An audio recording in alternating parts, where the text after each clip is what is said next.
My name is Jourdon Delerme-Brown, and I want to thank you for actively engaging in yet another episode in our Leaning Into Discomfort series. I want to thank you for your constructive criticism and your feedback. And with that said, we want to hold ourselves accountable to engage deeper in the issues and provide action steps onto how to make the community a better place for all. So without further ado, on today's episode titled, Where Do I Belong?, I have two very special guests.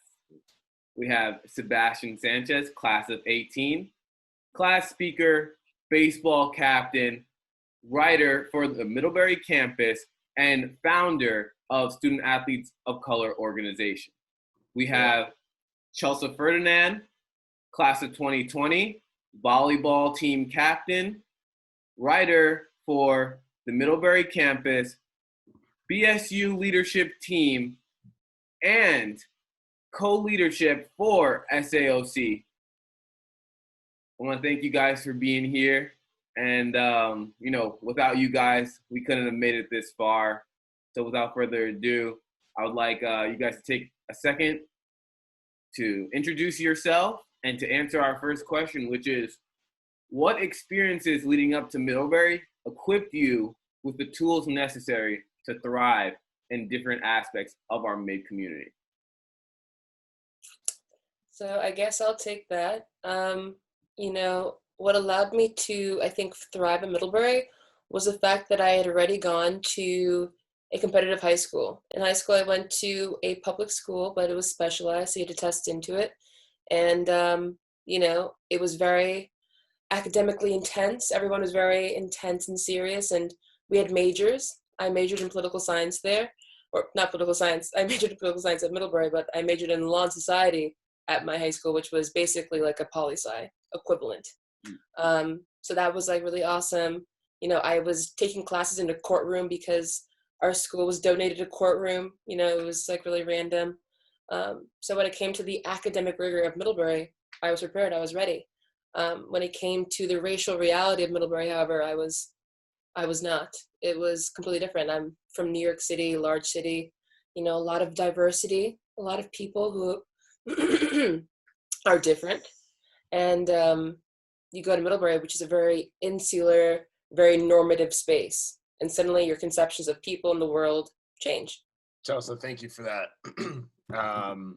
Jourdon, thanks for that introduction. It was great. Love seeing you guys. For me, I had a very different experience than Chelsea. I didn't go to public school. I went to a private boarding school in Lakeville, Connecticut.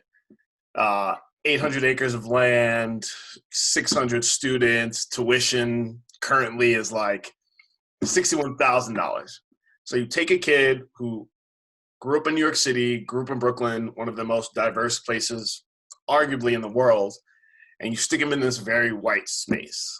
And so, yes, I went to boarding school to get a better education, and I did. I traveled the world, went to, 3-4 countries, learned from some of the most intellectual professors in the world. Also met people from so many different cultures. And so I was experienced to a very different style of learning. And so kind of like Chelsea, I was very prepared for the academic rigor that Middlebury presents itself. However, it was still very eye-opening and a culture shock experience. For example, when I got there, I was placed into a dorm, 40 kids. I was one of two students of color in a dorm of 40. The rest of them were white. And so kind of to our episode title, my first thought was, do I belong here? And found myself always asking myself that question through the rest of my Hotchkiss career. I grew up playing baseball, played baseball at Hotchkiss, and the same kind of thing. I remember, baseball is historically a white sport. And so, especially in New England, very, very, very removed from the sandlot baseball I used to play with my black and brown peers growing up. And so when I got to Hotchkiss, I got called up to varsity, super excited. And the first thing the captain said to me was, damn, someone called the diversity police. And I was like, whoa. And again, it was, where do I belong? And so when I got to mid, those same things started happening. Yes, I was prepared for the academic rigor, but still the racialized aspect times, it was like multiplied. I was in Connecticut. Now I'm in Vermont, the whitest state in America, on a baseball team of 40 kids, and I'm the only one of color. So, it was tough, but had to adapt to belong. Now, I find that super interesting, and both of your perspectives very powerful, because I connect and resonate with you guys also being from New York and naturally just understanding the diversity in New York and that being intrinsic to how I was raised. So with that said, do you guys feel that once you got to mid, your identity, your racial identity, was the primary identifier for yourself and individuals around you within the community? Yeah, that's a good question. You know what? I want to tie this back to what Sebastian just said. Hearing him talk about stats a little bit just made me want to talk about stats. My freshman year, Middlebury had 2%, or 2% of Middlebury's population was Black. So that meant 50 students out of 2,500. And probably 10 of them were going to graduate when I, finished that freshman year. So, the diversity on campus was not, representative at all. I think at Middlebury, one feels hyper-racialized. And I certainly felt that way when I first came. I felt, I've been Black my entire life, but then I came to Middlebury and I felt, even more seated in my Blackness. Like that was the first cleavage that the ethnic cleavage that people saw. And it's funny that, you're highlighting that, Jourdon. It's true. I kind of, had a consciousness of my Blackness in New York, but it was way different than the consciousness of Blackness that I had at Middlebury. And I think that's partially because Middlebury has such a large concentration of, 1%ers, 5%ers, 10%ers. And you oftentimes hear sentiments of, well, Middlebury is the most diverse place I've ever been in my life. And so I think people come to Middlebury knowing that they won't have to see too many people who look differently from them. When you say Middlebury, you say it kind of perhaps hushedly because, that there's a kind of different environment there. And, there's a different way in which that race, I believe, gets qualified as well. I can give a very short anecdote, and I'll say that my Blackness was definitely intensified, I think, how it was viewed at Middlebury. But conversely, however, I think I kind of tried to hide my culture just to fit in with my team a bit. I'll never forget the time that the dining hall was serving jerk chicken. And any Jamaican knows that jerk chicken is like grilled, it's spicy, it's kind of like dry. It's not like a wet dish at all. And the dining hall prepared the jerk chicken with mangoes and pineapples, which is it's just not a sweet dish at all. So it was like very strange. And I remember seeing it and my teammates were eating it, and one was like, well, on vacation when I ate it, it was just like this. And I was like, that's not authentic Jamaican food. I'm Jamaican. And then the person replied, my freshman year, well, you're not Jamaican, trying to tell me what my identity was. And it was an eye-opening moment. Like my jaw was to the floor because I was thinking to myself, perhaps I'm not sharing that aspect of myself with my teammates. That's the first thing. The second thing is that who in their right mind, has the nerve to tell me what my identity is? And what makes you feel so comfortable to do so? It made me feel very isolated. It made me feel, like I had to further, emphasize my American qualities over my Caribbean qualities. I really didn't share that part of myself, I think, with my teammates because I didn't think perhaps they'd be able to relate. And, that constraint is way different than the constraints that other white athletes are placed under. Just powerful stuff. And automatically, Chellsa, it makes me think, like, just hearing that story, it's like, did you feel like you belonged in that moment? Did you? I felt very othered, I think, especially Right? because my identity was being denied. I am a Caribbean American. Both my parents are Caribbean. And someone's being like, oh, you're not Jamaican. I'm not what my ancestors are because I don't present myself as such to you guys. It was very hurtful. That moment served to, I think, perhaps further callous me to the realities of Middlebury. No, that's interesting. Now we're talking about identity and how your identity is viewed. And so now I'm curious as to understanding further in your experiences, guys, was your identity viewed from a different perspective in comparison to the viewpoint of your teammates and the larger student body? Because what you're sharing, Chellsa, is an experience that I feel like was with your teammates. And that's extremely powerful that, so the group you're closest to on campus is the one you have to face that situation with. Yeah. Sebastian, do you want to? I'll hop in really quick. Just, excuse me, because I think that's a powerful question. Jourdon, for me, I play a very white sport. And so off the bat, right, you see me on the field, you see my race, you see what identifies me. It's like, boom, it's in your face. Here's this dark-skinned man on a predominantly white team. And so I've always embraced that. While at times it's been hard. So I explicitly identify as an Afro-Latino man.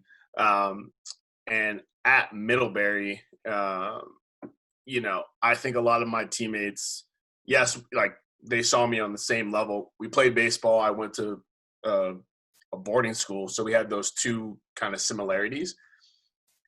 But when you step outside of that context, it becomes very difficult, right? At the end of the day, they're white, they go home, they're white. When I leave Middlebury, when I go home, I'm Black. And so thinking about how I belong to the team, I had very strong relationships, strong, team chemistry, but that's because I always left a very small piece of myself at the door in the name of team chemistry, in the name of belonging, right? And that was always tough, and so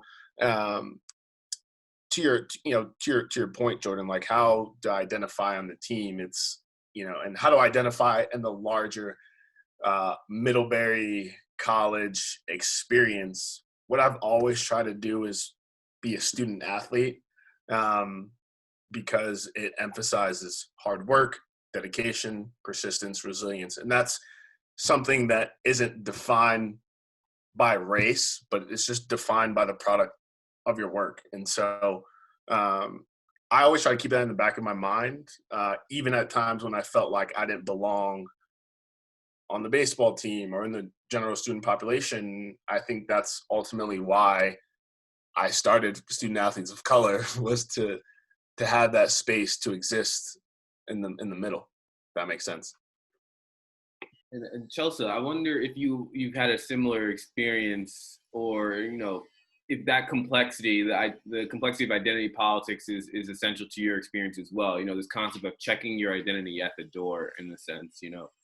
Of course, definitely. Identity politics plays a huge role for everyone because of the way that our society works. We live in a race-based society. No one can deny that, and I think I did have to, as Sebastian says, kind of sacrifice parts of my identity just to fit in for the sake of belonging or for the sake of team chemistry. And those things should not be mutually exclusive, because you shouldn't have to sacrifice your comfort for the sake of, your team chemistry.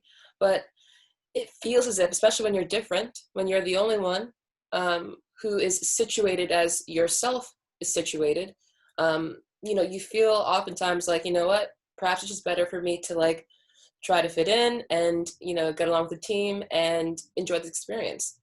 And I definitely felt that pressure. I don't think my teammates really saw the Caribbean side of me, or, the part of me that, is not just American, if that makes any sense. I always remark on how my difference, being a woman of color on the team, it reminded me of the ways in which, if I were truly, extremely different from these girls, then I would have had a completely different experience. I was different in some ways, and it really didn't inhibit me. I think it just kind of changed the way that I viewed, team interactions and how I wanted to be with the team. But for the most part, I was able to fit in. For the most part, I was able to go to the co-op and like go like to Burlington and like splurge on like some new clothes, or like, you know, do the things that say, I think very implicitly to your teammate that you are normal, that we had the same upbringing, that I'm just like you. And the ability to engage in those consumerist tendencies is something that I think was just like a part of our team dynamic. And there were others who were certainly like, you know, I don't want to do this, I can't afford this, and why is this like the only thing that we care about? Or not, and it wasn't the only thing we cared about, obviously, but it was something that we like to do for fun. And, you know, when you can't, excuse me, when you're excluded from these behaviors, it becomes more and more apparent, you know, who fits in and who is normal, you know, who's able to grant, or who's granted the ability to fit in, you know, who's given the agency to be seen as quote unquote normal. You know, what is that really about? You know, so, you know, I think in many ways my experience was very positive because I was able to fit in and belong. Conversely, however, you know, I was, you know, different in that I was a Black woman and felt kind of the urge to kind of turn within, if that makes any sense. Caribbean woman at that. Right. And, you know, I think you bring up two powerful complexities that often intersect, which is, you know, socioeconomics, and then also, like we've been discussing, identity politics. And at times, if I'm hearing correctly, due to socioeconomic status, you know, you can float and you can teeter that line, and you can assimilate much quicker, or, you know, seemingly smoothly as a result. However, you still have your identity. And so what I wonder is, I'm really curious about the times where socioeconomic status wasn't able to take precedent over your identity. So in particular, you know, current events, political turmoil, you know, how did that really affect you directly as it pertains to your relationship with your teammates on campus? Chelsea, you mind if I hop in on this? Of course. No, please. So, Jourdon, you bring up a really good point, because I think ultimately my baseball experience was great until I really started to engage in this like political turmoil events.